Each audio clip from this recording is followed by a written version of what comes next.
you by the goosebumps, goosebumps. Gotta get you by the goosebumps, gotcha. They're gonna get you by the goosebumps, goosebumps. Gotta get you by the goosebumps. Hello and welcome to Drunken Book Club, an official, unofficial Goosebumps podcast. And this episode is brought to you by the holiday of Easter. It's for Jesus, not for you fucking rabbits. What did Jesus do on Easter? Fucking came back to life. Oh, it's not when he died. No, today's the day he died. Yeah, today's Good Friday is when he died. Oh. And then he was dead for 3 days and then he came back. Yeah. Interesting. Get with the page and join the Christians. I am your egg-laying host, Christopher the Rupel, joined with... You're never leaving my lab, Sam. The chicken came first, Brandon. That's for the episode Chicken. Chicken? Chicken, So like chicken. Sister? Better. Chicken. chicken. Yeah, they what's it called, get separated at birth and the parents find each other again, I guess. I don't know. Interesting. No. I just realized the whole did the chicken or the egg come first thing only works if you don't believe in evolution. Yeah. Like, fucking obviously the egg came first. Obviously. But... like no shit, Sherlocks. In today's episode, we read Egg Monsters from Mars to kind of go along with Easter, because this book takes place technically a week before Easter and has an egg hunt. So I thought that is a good reason to kind of pair it with the holiday of Easter. Mm-hmm. So guys, before we even start, what do you think, or if you already know, don't even drop it, what did you think this book was about? Just based off the cover? Just based on the cover and that title.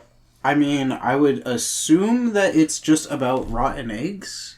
From Mars? From Mars? It's egg I would from Mars. assume that it's like the Jimmy Neutron movie. Oh, with the Eggtonians or whatever. Mm-hmm. I can see that. That's a good. That's a good guess. It's a good pairing. It's a good pairing. Which, okay, also guys, no more pairings. We don't need to worry about pairings. I have a new topic, which is what inspired the Stein. Oh, that takes over for pairings, because most of the pairings would have been what inspired Stein to write certain books. Mm-hmm. So I figured I might as well drop that and just drop this. Okay. But technically, yeah, I think the Jimmy Neutron movie would be a great pairing with this one. With the egg, with those egg monsters from Eggtonia, I don't know. Am I right? Is that kind of the similar vibe? God, no, that's not right at all. It's got nothing to do with the kids being left on Earth and eating cotton candy contest, and I won.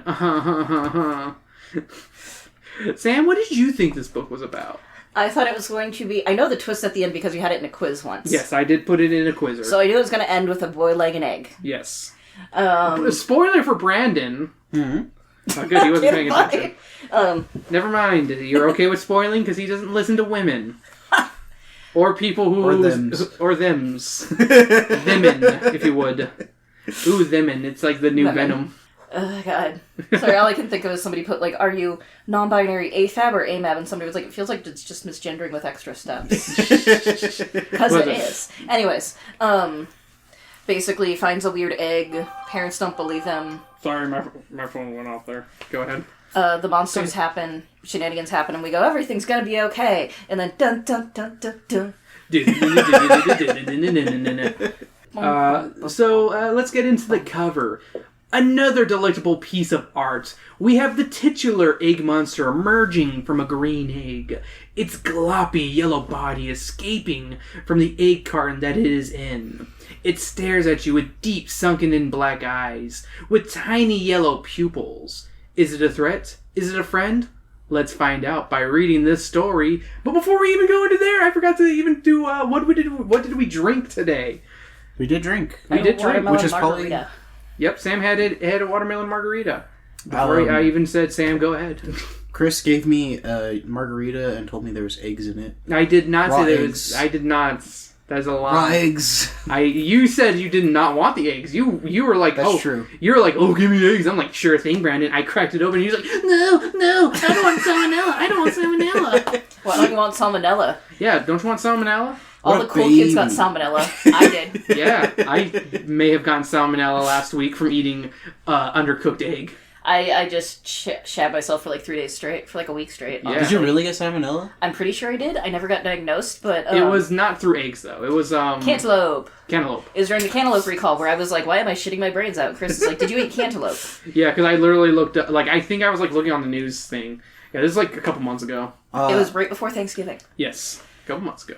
I had a margarita. What would you call it? It was an Egg Monsters for Margarita. Egg Monsters for margarita. So you're gonna just make... I had 2 of those, by the way. You're just gonna make your everyday normal margarita, but the only difference is you're gonna add a little bit of tang in there to give it a bit more of an orangey, almost yolky looking kind of look to it. I feel like tang is like your secret ingredient. Like, I love tang.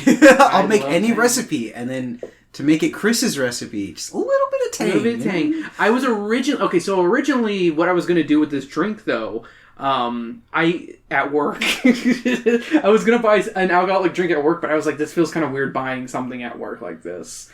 But they had one that like looked exactly that color on the cover. It was like a pineapple jalapeno margarita, like pre-made in the bottle. And it was just a little bottle too, so it would have been like perfect to just pour out, add ice, blend, you know? And it would have been delicious probably. But I was like, I'm a little self-conscious about buying alcohol at work.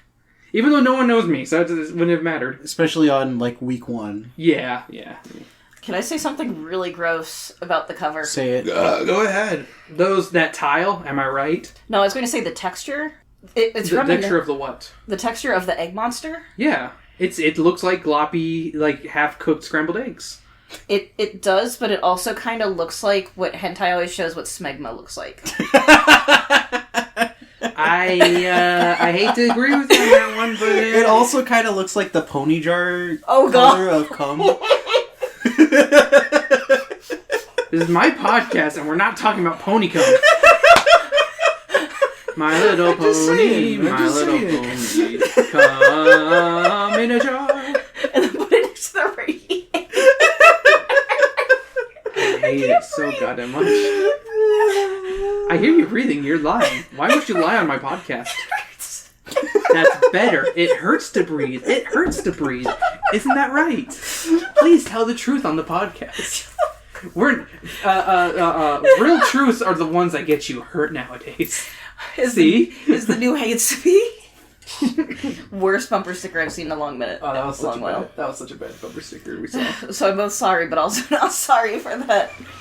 Alrighty, starting, and as always, guys, don't be afraid to interrupt with your notes, your jokes, your comments, your sound effects. I'm looking at you, Brandon, for all those, because you clearly read this book, even though I invited you, like, less than a week away. That was my sound effect. Yep. Yeah, that's a pretty good sound effect for the Egg Monsters. Chapter 1. Our protagonist is Dana, a frumpy kid with glasses who is into science and that is identical to me. Don't worry, buddy, you get hotter, it's okay. Question. Yes. What does frumpy mean? Fat. It just means No, fat? it doesn't necessarily just mean fat. Like kind of... It's usually Isn't it like like stubby? like stuffy. Like the frumpy, I'm pulling it up because frumpy isn't necessarily fat. Like, I They would... usually call fat kids frumpy because it's usually not the stylistic kids. Yeah. Okay. Yeah. It's Dowdy- like Carl Weezer. Dowdy and old-fashioned. Yeah, Carl Weezer. Okay, so it's not fat. Yeah. It could be, though. Unfashionable is one of the most common similes. Similes. I mean, being fat's not fashionable, am I right? Fashion industry, fuck you! Fuck you, fashion industry. Eat shit. I'm a fucking model, that's my new job. Ain't that right? Yeah, Chris, you're so hot. His little sister, Brandy, is having an egg hunt for her birthday party, since it's a week away before Easter.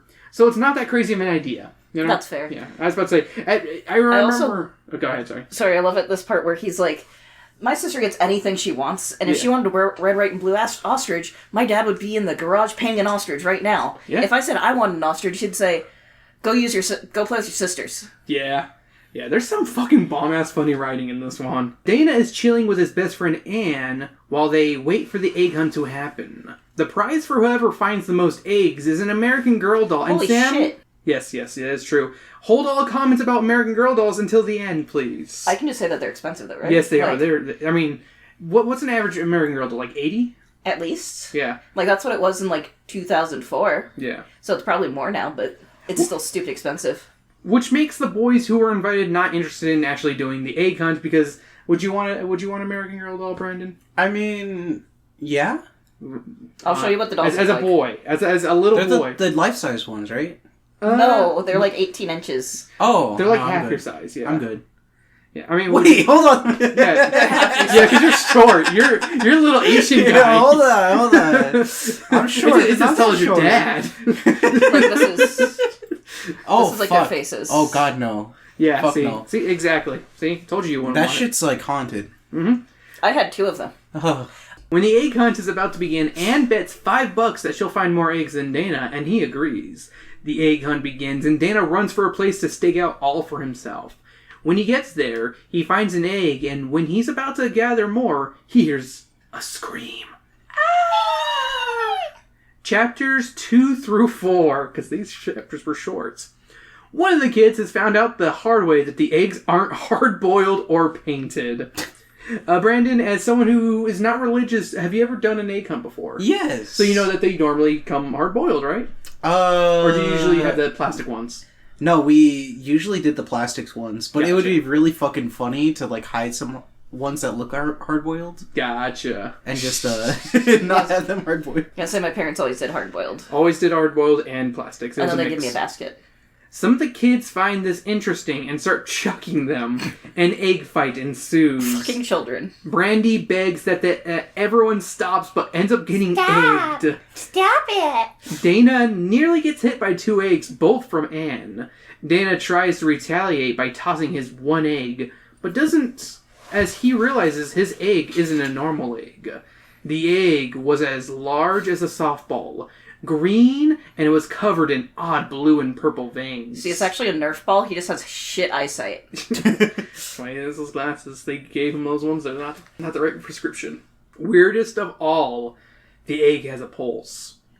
Dana, in his excitement, rushes over to Anne to show off his find, but he trips over her big sheepdog Stubby and lands on his egg, and he hears a loud crunch. But to his surprise, the egg is okay. As the egg war continues, Dana rushes over to Anne, who is currently in an egg fight against 3 other girls. When Dana is about to show his egg to Anne, she quickly grabs the egg and hurls it. She just... Just a note about eggs with pulses. As an Asian, we have these. They're called balut.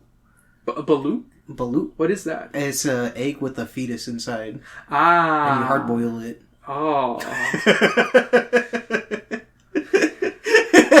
I try it. I wouldn't. I can't. I'm a pussy and I admit it. It's pretty good. You just have to pull the beak out, you know? Yeah. Nope. It's horrifying, but I would try it because I'm not going to judge another culture, but I can't do it. Yeah. I know I'm a pussy and I have made peace with that of myself. Chapter 5. One of the girls catches the egg and hurls it back, and Dana safely catches it. He wants to study and identify the egg. He takes it to his room and hides it in a drawer.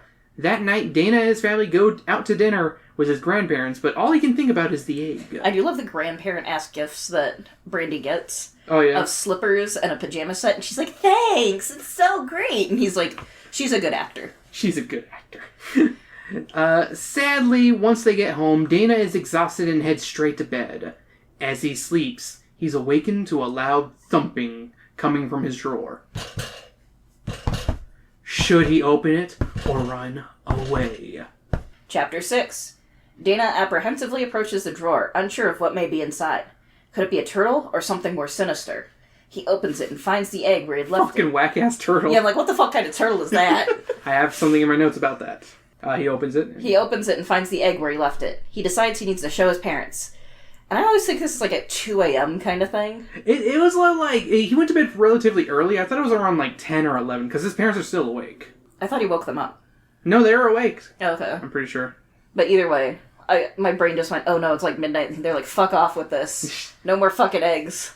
Goes to their room and he mentions the eggs, and they don't want to talk about eggs ever again.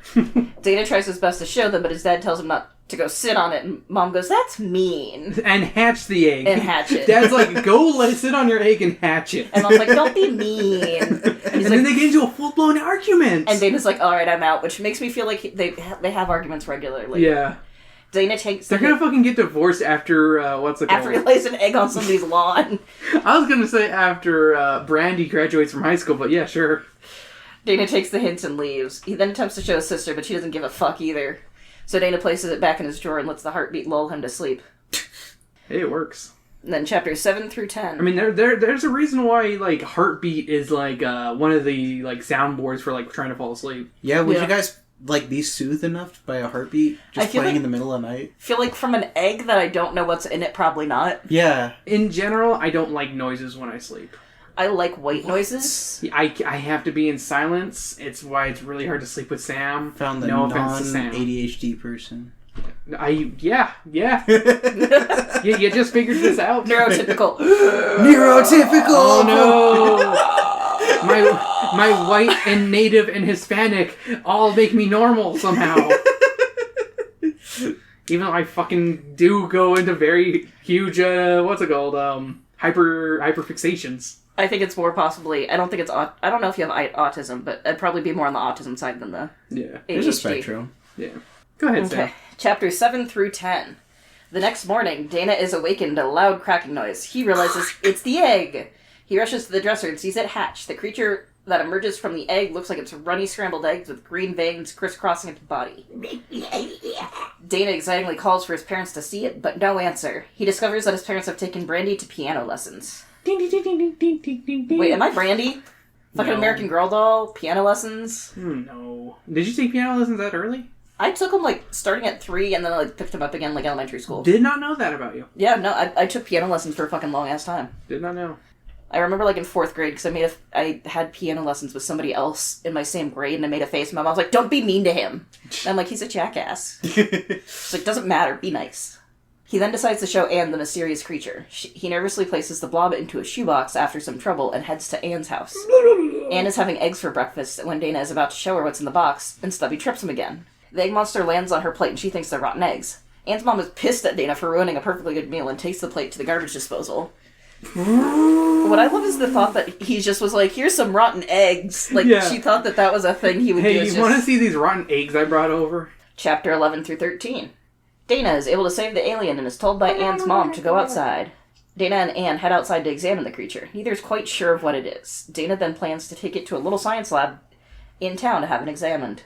Dana hops on his bike and heads to the lab. Bling, bling, bling, bling. It's quite the trip, but when he gets there, no one is answering his knocks. He then notices the sign on the door, closed Saturdays and Sundays. Oh, man. Then, as Dana is about to leave in defeat, the door of the lab opens up. Dana approaches the old scientist and tells him about the egg he found, and the scientist invites him inside. Come in, little boy. The scientist, known as Dr. Gray, locks the front door and takes Dana to the lab table.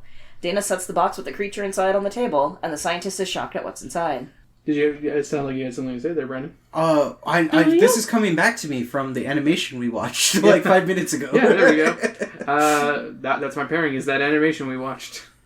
Chapter 14 through 16. Dr. Gray knows about the creature that Dana has brought. He tells the boy that eggs fell all over the town like a meteor shower.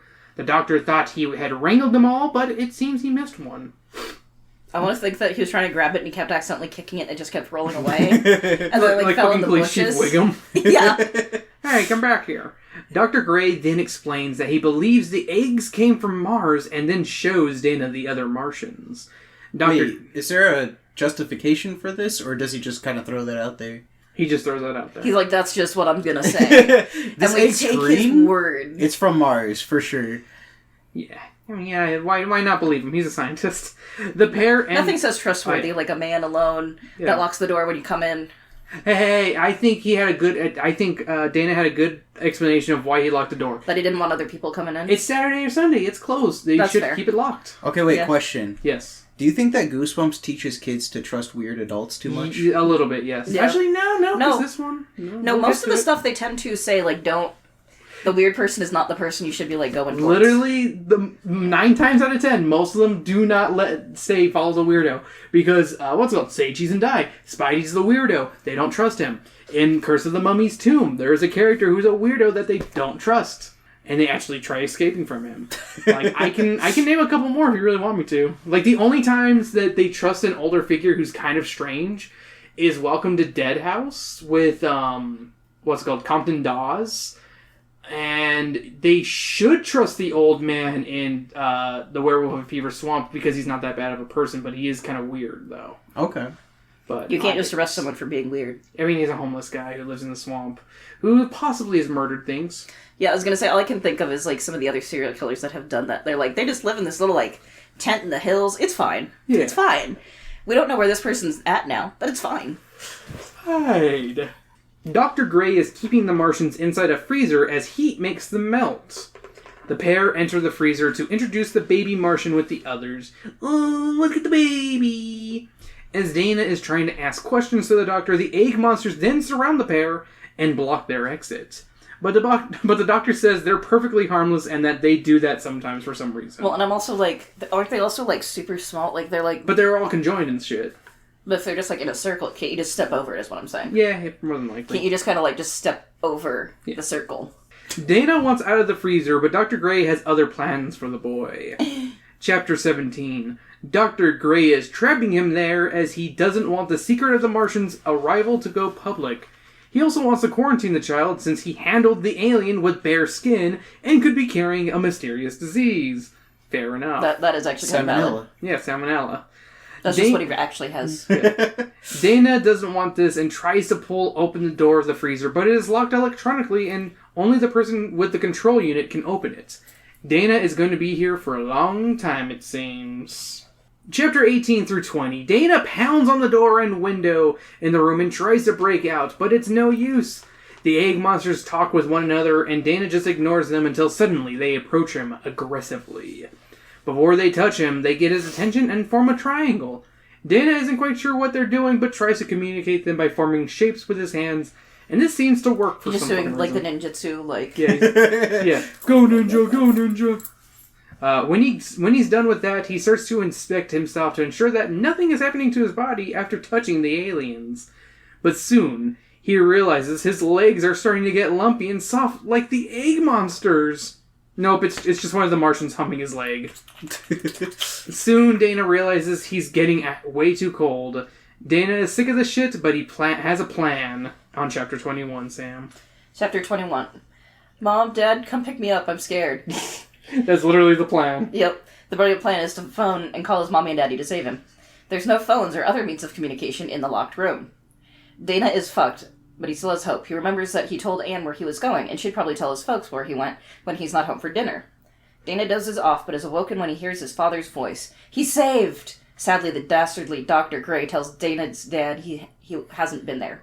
Chapters 22 through 24. How many chapters are in here? Because I'm looking at the book. 32. It is literally, like, is a chapter a page? There's a couple, like, I wouldn't say there's any one-page chapters, but there a lot of these ones that are, like, a bunch of them together are about 3 or 4 pages long. That makes sense. Yeah. Chapters 22 through 24. Dana tries to tell his dad, but to no use. The doctor even offers to let Dana's dad inspect the lab, but his dad declines, saying he has to keep searching for his lost son. Dana feels defeated, but soon he hears his dad once more. He's in the building with Dr. Gray, checking rooms for his lost son. But when he gets near, Dana is locked up. He can't hear or see his son. Dana is once again fucked. In one last-ditch effort, Dana starts pounding as hard as he can on the glass, and when his dad asks what the noise is, Dr. Gray lies and says it's old pipes, and that a plumber is coming on Monday. Poor Dana. Poor Dana. Chapters 25 through 27.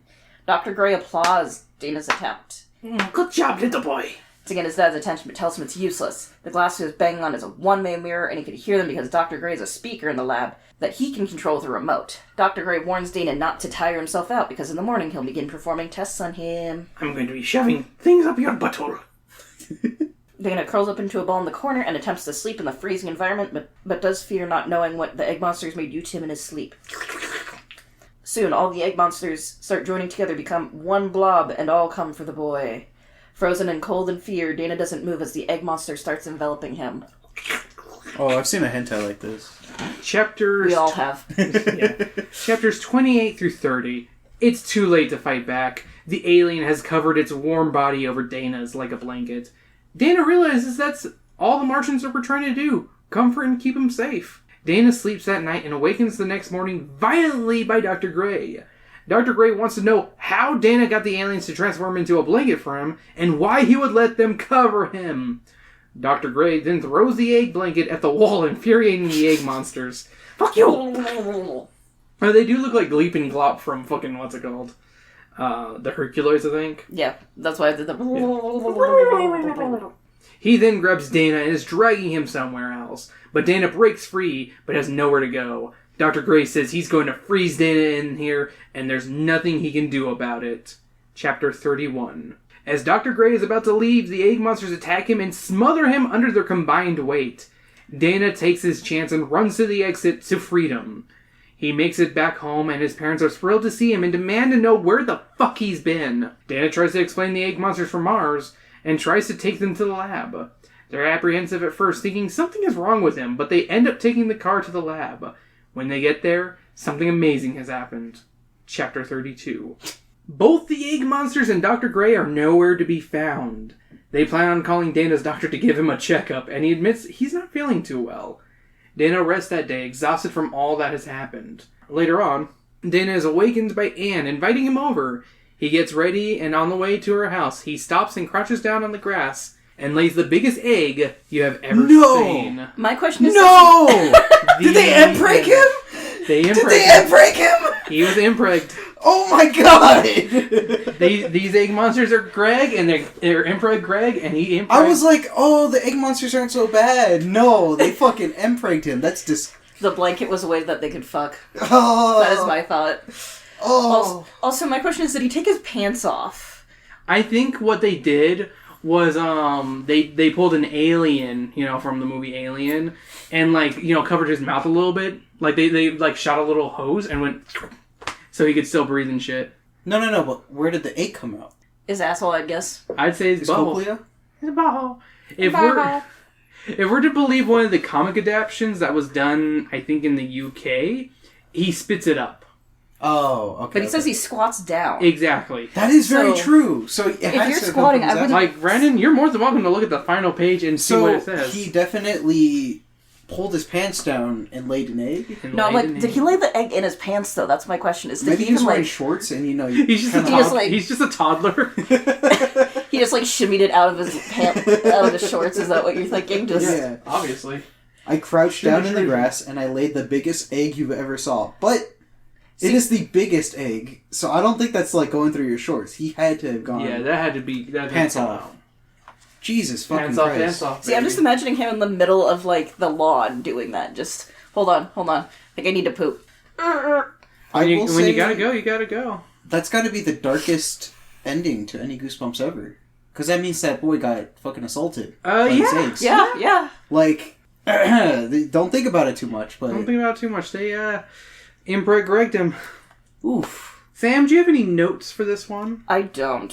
Oh boy, I got a buttload of notes, guys. Chris, can you drop some a popular song from 1996? Because it's time for random pop culture references in no particular order. American Girl dolls, the Ninja Turtles, Jell-O, Popsicle, and Battle Chess. Ooh, shit, I love Battle Chess. That's what she invites him over to play, is Battle Chess. She's like, I got Battle Chess, and he's like, fuck yeah, let me just lay an egg. Alrighty. I like how Dana is adamant that he didn't like the Ninja Turtles 2 years ago, and then he thinks that the egg might be a turtle egg. My homeboy wants to have his own Ninja Turtle. That's my theory. That's literally my theory of, that's why he was very adamant of, oh, I hope it's turtle. I hope it's turtle. See, it's there's a turtle that was nearby, and I'm like, yeah, sure. Yeah. Sure, Jen. I don't know what turtle eggs look like, but it probably... They look like eggs. Okay. They're just eggs. So could we make a turtle omelet? In theory. I don't know if they come out on, what's it called? If they come out like chickens where they can... There's a yolk and everything? Yeah. And if it's also, if they come out fertilized or not. Maybe it's like a balut. You have to pull the shell out. Okay. Yeah. Brandy gets a $25 gift certificate for a CD store. Chris, let's drop some more 90s music, because it's time to see what came out that she may get. Rules are simple, only music from 1996, and that only came out until April. So, she could have gotten Eazy-E's straight off the streets of motherfucking Compton.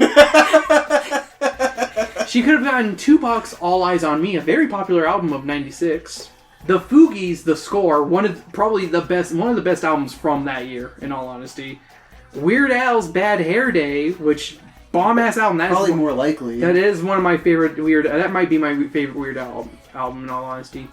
Celine Dion's Falling Into You.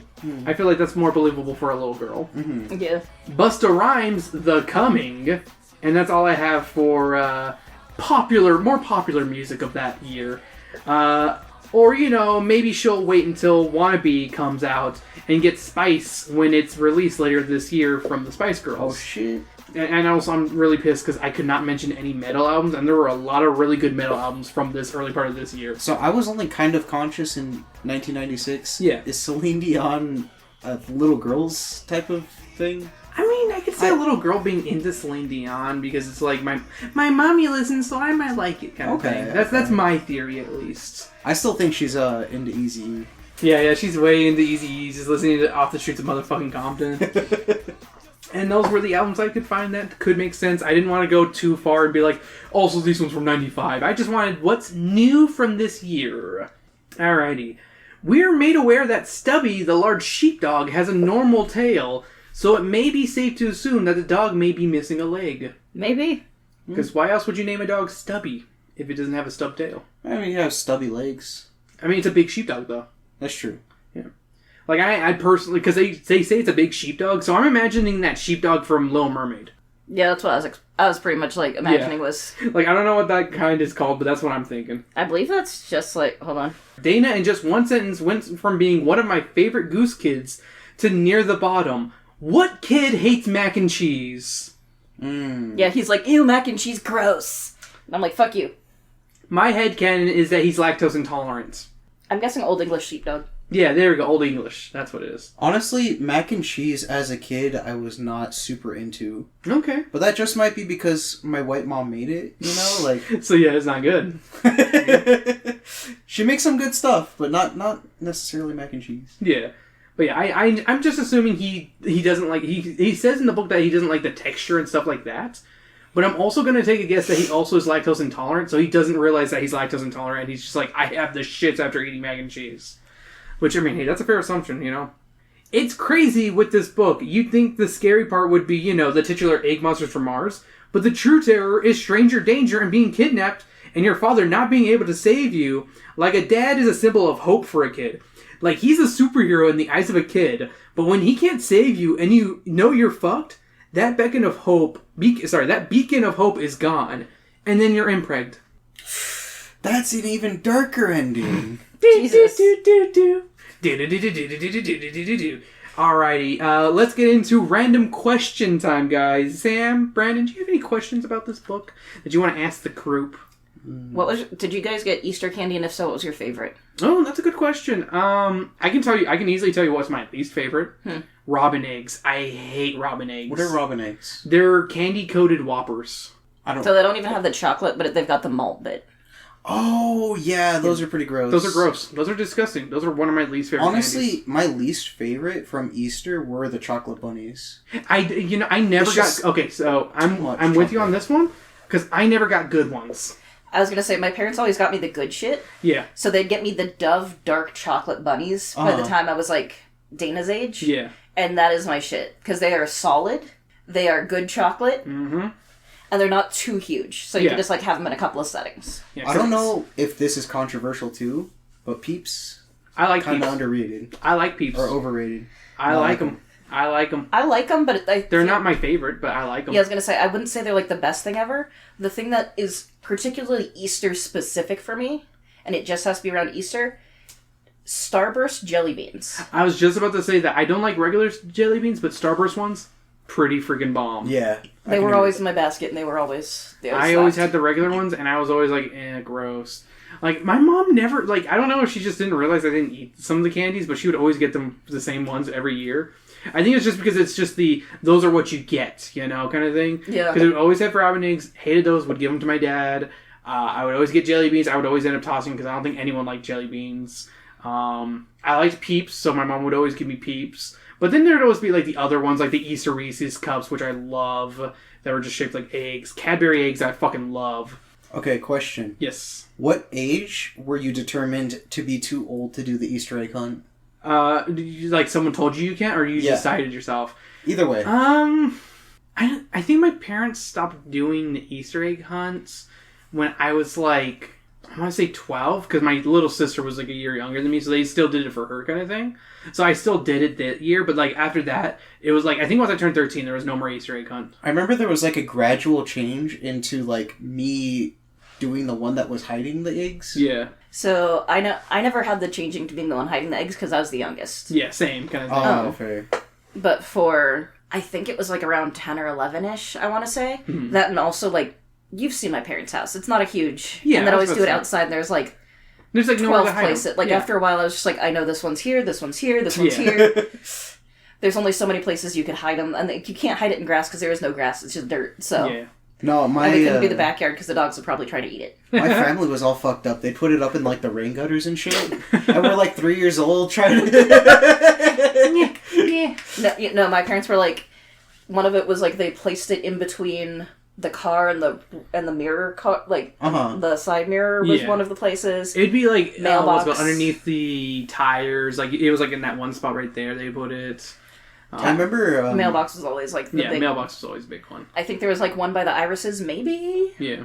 I remember there was always a big prize. There would always every year be a golden egg that had like $100 in it. Goddamn. Okay, never that much, but there was always a golden egg with like a little bit of money. Like I think it never went past $5. They never did that with me because again I didn't have anyone else to. Yeah, it was By just the by time yourself. I was egg hunting, my You didn't sister do it was with, like. the neighborhood kids or... So by the time I did anything like that, I was like 10, maybe 11. I'm not sure.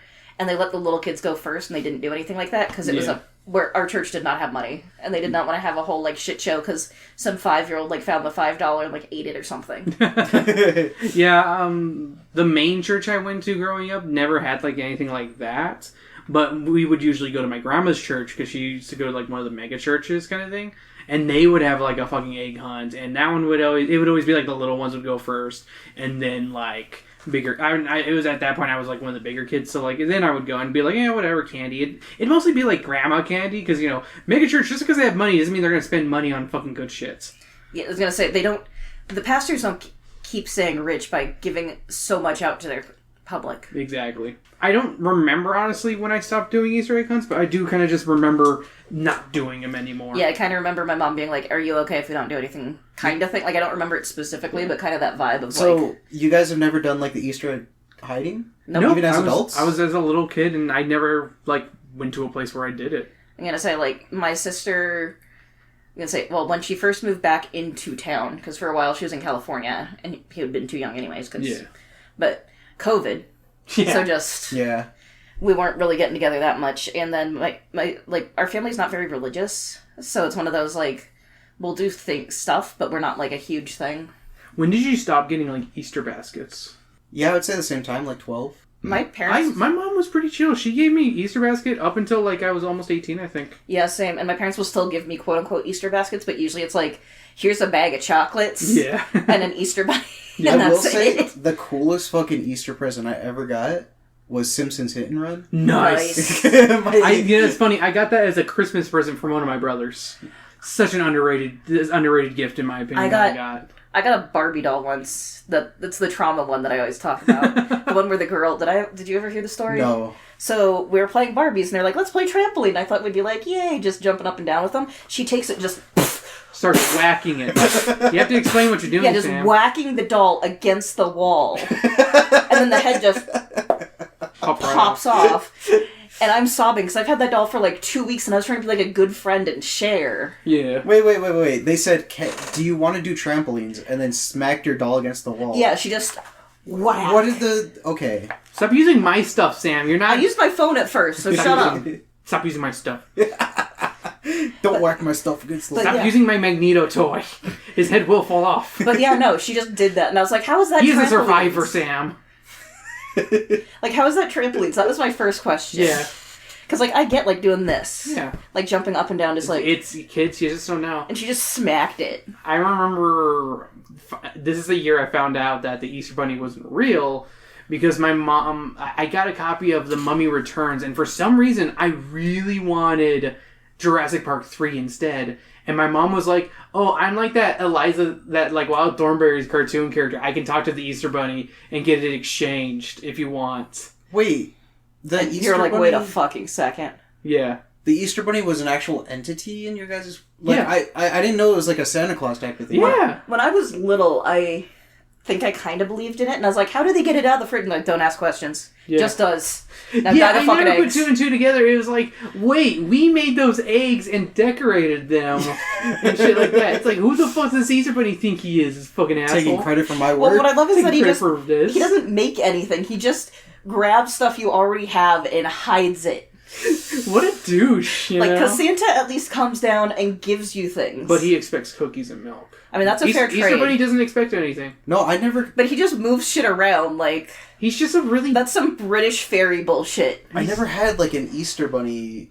It's because you weren't religious. But Yeah, like, but, I think yeah. probably when I stopped believing in Santa, Yeah. I put two and two together of like, I stopped believing in Easter Bunny before Santa. maybe it was before. I believed in Santa for a long time. But I also didn't have like the same high hopes of the Easter Bunny that I did with Santa. Yeah, because like, Easter Bunny isn't as cool of a character. I didn't even. He's just this fucking furry asshole. he's Hugh Jackman. Yeah, I just think of the guy from fucking Animal Crossing. Oh Where it God, went on Zipper. way too fucking long. Oh. No, I Fucking never Zipper even T like. Bunny, fuck you. I also think of the fucking Easter Bunny from Bill and Ted's Bogus Journey. That was like fucking terrifying, and it was like, "Come play with me." I genuinely don't remember a time where I thought that Santa was real. Well, that's because you're a soulless fuck. Yeah, I think so. Yeah, I think so. sorry, Laotians don't have souls because of this. You I think guys, it was you guys just like- eat baby birds and fucking and don't believe in Santa. I think it was just like, I don't want to Jesus. teach him that Santa exists. Like, I give him those presents, and I was gonna say, I think that's kind of what my like sister does. Of like, the Yeah, no, that's don't- like that's pretty modern of your parents technically. Huh. Because that's a very much a modern teaching what's a thing that I feel like a lot of parents do nowadays is, oh, we don't tell them that Santa's real kind of thing. We just let them it's like, hey, Santa's this guy, but we're the ones giving you the presents. Yeah. I saw- Or if they do leave Santa presents, they're like, Santa left you the socks and shit. We got you the good stuff. Well, so it's not making them Somebody jealous. pointed out that way also, like when kids go to school and they're like, I got an Xbox from Santa, and some kid that got like the angel tree that gets like a pair of underwear and maybe like some like Walmart bargain bin building blocks. That's crazy that Isn't gonna Santa be like- prefers the rich kids. Yeah, be like, I got this from Santa. Santa doesn't love little poor kids. They leave shit cookies. Whereas like, yeah, so that way you can be like, oh no, Santa got you like the $5 bullshit we got like right as we headed into Target. Fair enough. Are any other questions? Nothing? Alright. What American Girl doll do you think the prize was? Sam, go ahead and take it away before I get into my giant paragraph-long synopsis, the because native I did one. research. The So native one. I did a little bit of research, not as much. No, because Kaya didn't come out until the 2000s, and Sorry. and Josefina didn't come out until 1997. No, she was around. She just didn't get her book until 97. She didn't get her book till 97, but I still don't think it would have been Josefina. No. I agree. I would have guessed probably of the girls, and I will do process of elimination of which one I think is more likely, and part of it is bias, I will say. Okay. So Felicity, Kirsten, and Samantha. I put one of those as one of my choices. I was going to What's say, I kind of the- read ahead and saw yours, but I'm not, I came up with mine on my own, I will What's say. the gimmick of each of those? Felicity is the revolutionary. She is the Revolutionary Revolutionary era girl. Yeah. So she is like the American. She's the first American. Yeah. Unlike Weiss. Yeah, not the native one. The revolution. But she was like one of the first American Girl dolls also. Kirsten, Pioneer Girl. She's also the blonde hair, blue eyed one. Yeah, The only pretty blonde hair, easy. blue eye one of that time. Samantha, literally the face of Pleasant Company. Yeah. I think one of the most popular as well. Please stop flipping me off. I'm not. This is my ring finger. I am sorry, it looked like your middle finger. All your fingers look the same, you fucking American Girl doll freak. You see, it doesn't work because you don't have buck teeth. Unlike me. Okay, little American Girl doll looking bastard. Me. Now go complain to your mommy. Mommy. Anyways, I would guess Samantha personally because one, it's not for Brandy, Yeah, it's true. it's for the winner, and that's and Samantha's again like the American Girl doll. She was literally the logo. she's the big one. She Yeah. is the biggest, probably one. She was. Other than that, I would have guessed Felicity based on again like American. Wait, she's like the pilgrim?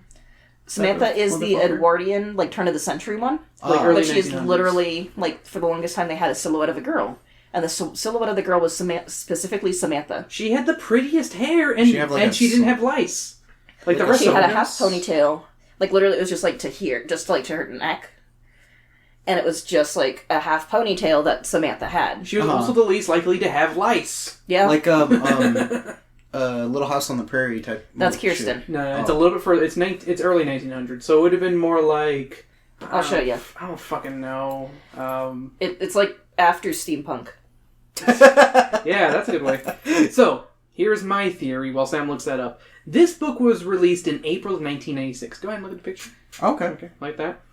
There were no new American Girl dolls in 1996, but the year prior, we were introduced to the Just Like You brand, which introduced 20 unique dolls that are just like you, little girls. All blonde hair, blue-eyed. Actually, no, they actually came with different skin tones and different hair colors So- and different eye colors. Side tangent. Yes. They didn't have my eye and hair color.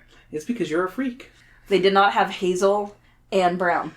Oh, well. Buy all the outfits and accessories. These also weren't customizable ones. They were just pre-made like this. Mm-hmm. Yeah, so that's why I'm like, they didn't have mine because I couldn't yet.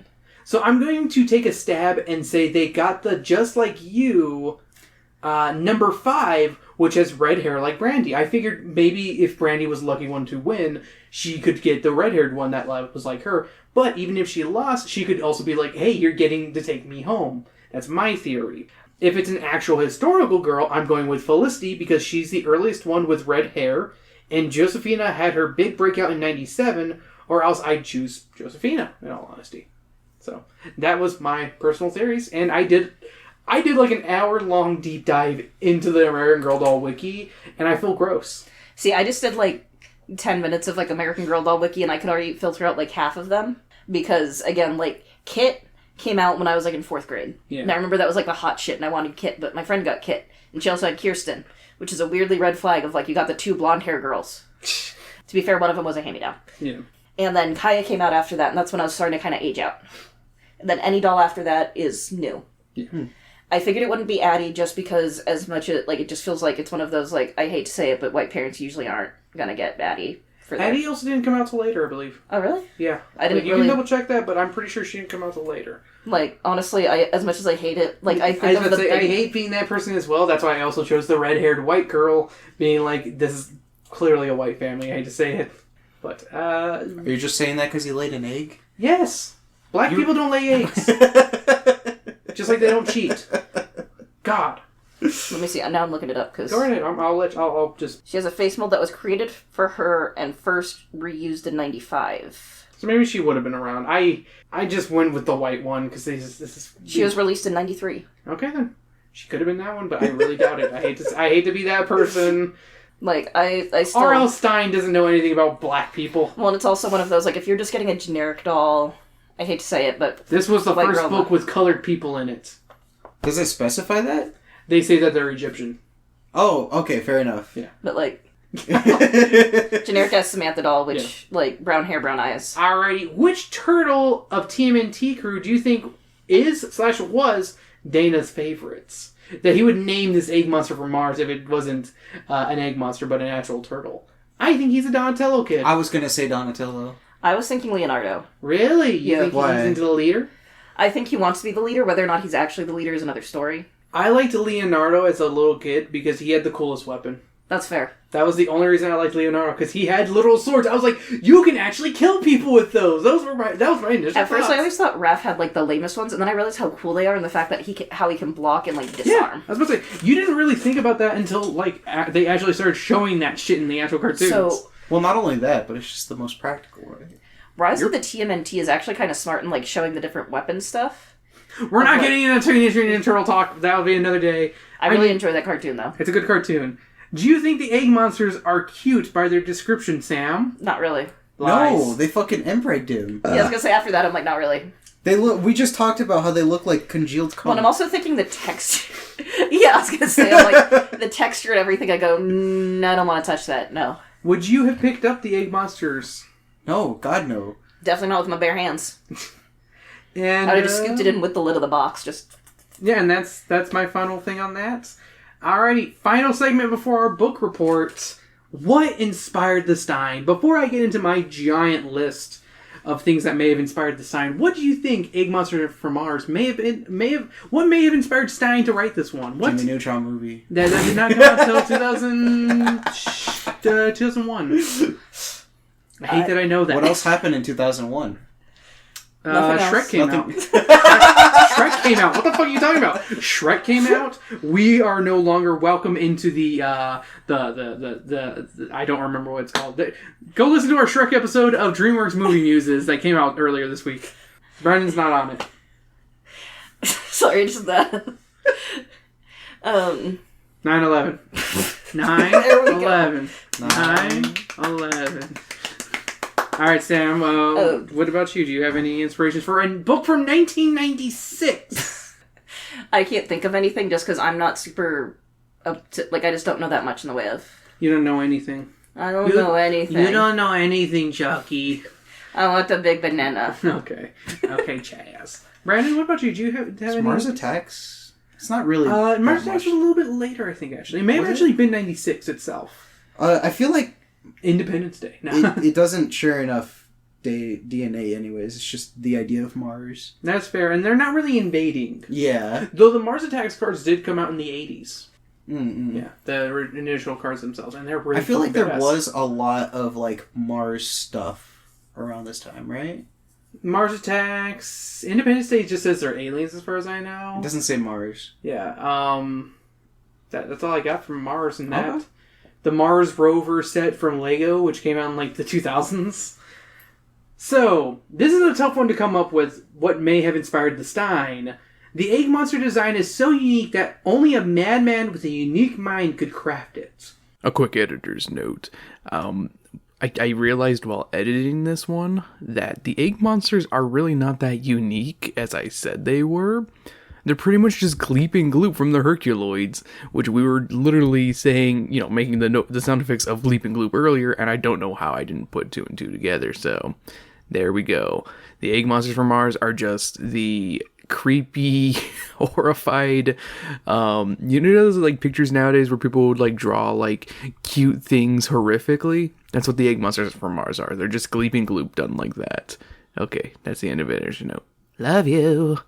If I had to wager some things that may have inspired the story, I would say Alien for the mysterious egg and also the impregnation, E.T. for the whole being locked away by a scientist, and possibly the MST3 classic Pod People, which has a boy finding a mysterious alien egg, much like Dana. I could also see Stein being loosely inspired by the 50s sci-fi flick Invaders from Mars, where a boy witnesses a UFO crashing, but it's not too similar past that. I mean, there are Martians, but this is more of a mind control movie, if I'm remembering correctly, because I actually did not go back and rewatch it. Wait, so, what's the egg one? Pod People. Is that not just the book? I mean, it hatches, but it does not look like an egg monster. Do you think R.L. Stein, straight up wholesale rips off anything like that? Definitely. He definitely rips off stuff. Oh, yeah. Literally, The Curse of the Mummy's Tomb is literally a title from an old movie. That's not an original title. There's literally a movie from the 50s or 60s called The Curse of the Mummy's Tomb. Not the same story, but there you go. Say Cheese and Die is literally a ripoff of fucking a Twilight Zone episode. I actually found the American Girl doll from the Truly Me. I think my mom just hid it. That there was a doll that kind of looked like me as a kid. But which I don't blame her. Yeah. All I think of is her just eating the page in the magazine, in the catalog, just being sorry. Oh, you see the fucking $80 price tag or whatever you're saying. Alrighty, so what is your book report on this, guys? Brandon, you're closer.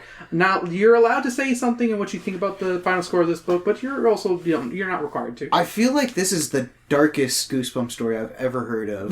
Just because of the ending? The ending. He got assaulted by these eggs and got impregnated. SVU. Law and Order SVU. I thought this would be, what's it called, Special Units or whatever. Yeah, Special Victims Unit. Law and Order SVU. SVU is Special Victims Unit. I thought it stood for Sandwiches versus Utopia. I thought it stood for Sports Utility Vehicle. It's That's just SUV. Oh. It's Sandwich Vehicle Utopia. I feel like it is one of those things, though, that they didn't quite think about the implications of what that meant. No, R.L. Stein just wanted to write the funniest fucking thing and was like, fat kid lays an egg. Do you think that was Try to notes? adapt this into a TV show episode. Do you think that he sat down to write this book and he just wrote on a sticky note, fat kid lays an egg? That's the Puts end. it up there? Yeah. And he's like, how do we get to this point? He has claimed that he loved writing this book because of how simple it was. Because it's only literally like 3 places, like literal areas that are like all together kind of thing. Like it's a very simple book. Mm-hmm. So, I like the idea though that he just finished with Fat Kid. he started with the end of Fat Kid Leaves for an what it's Egg. worth, he has said in the past that he does write endings first. So possibly. So there's a There good you go. possibility. So Sam, what about your book report? I think it was pretty good. Like the pacing's pretty quick. Mm-hmm. It's got some good dialogue. Again, like there's some funny, snappy moments in This there. book is probably one of the funniest. And overall, a pretty solid book. I'm going to give it a solid 4 horrible connotations out of 5. All right, fair enough. This one is a hoot. It's got thrills, chills, and laughs galore. Dana may be my favorite Goose Kid because he's reasonable and very likable, just like me. The story itself is sweet and simple. Could have easily been something you'd see on an anthology series. Hell, I wish this one got an adaptation for the TV show, but I fully understand why they didn't because of fucking Kid Lays an Egg. I just still love also the thought of him just being like, try to adapt this, bitch. Try to adapt this one, you assholes. You Canadian fucks. Sorry. Don't you sorry me, he said with an angry grimace. This one is also so fucking funny and has a creepy good antagonist with Dr. Gray. I guess if I had any notes, it would have to be the egg monsters themselves don't really do much in the story, which is disappointing, but it's okay when you have a good villain and a pretty good hero. With that, I give Egg Monster from Mars 4.5 huge-ass eggs laid by a fat little boy out of 5. Yeah, that's my score.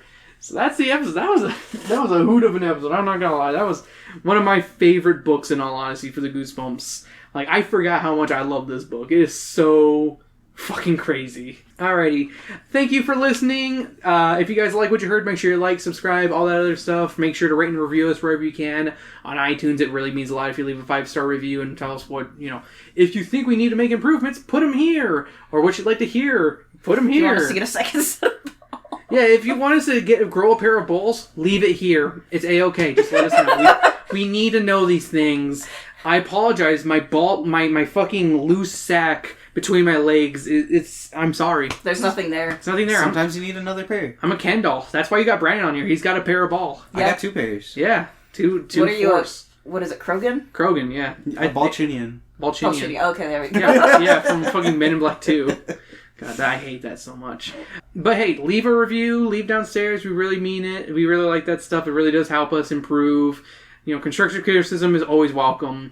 And if you really like what you heard, join us on Patreon at patreon.com/Drunken Book Club. $1 a month gets you bonus content every week. You get a bonus episode. You get these episodes up early. You get my show notes. Weekly pairing lineups. This week I'm putting up a lineup of my favorite Easter-themed episodes of TV shows. Stay tuned for that for, when this episode is released for Monday for you guys, Friday for regular people. That's when you get this one, bitch. And also you can also join for free and just get everything a week later. So, hey, it's kind of worth even joining for free. You still get the stuff for free and you can communicate with us. You just don't get like our what's it called, Discord and shit. And you can follow me at DVC_podcast on Twitter and on Blue Sky. You can find me at Drunken Book Club.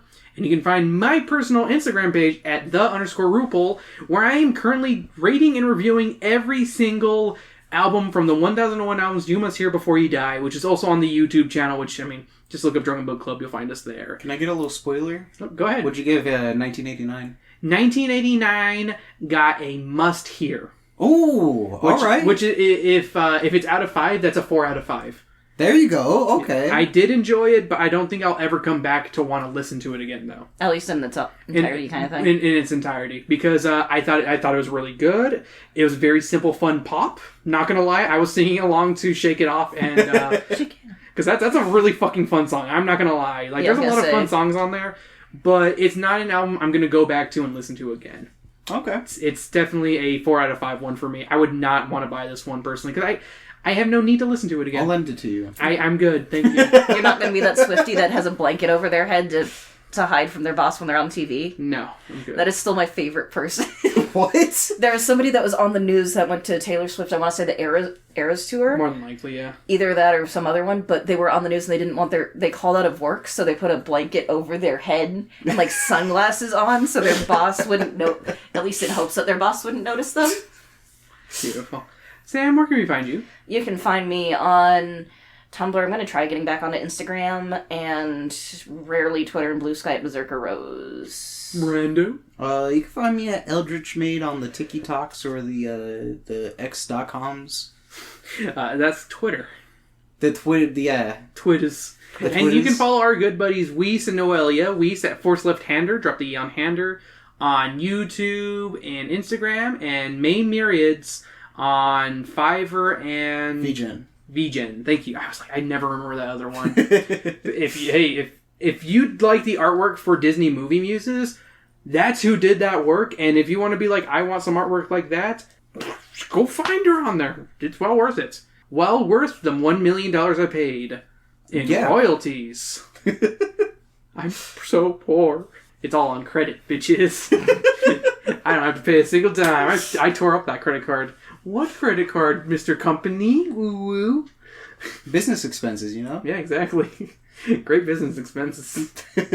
And that's the episode. We're going to end this episode with a song called Egg Monsters from Mars by a band. I can't remember what they're called. An editor's note. The band is The Antibodies.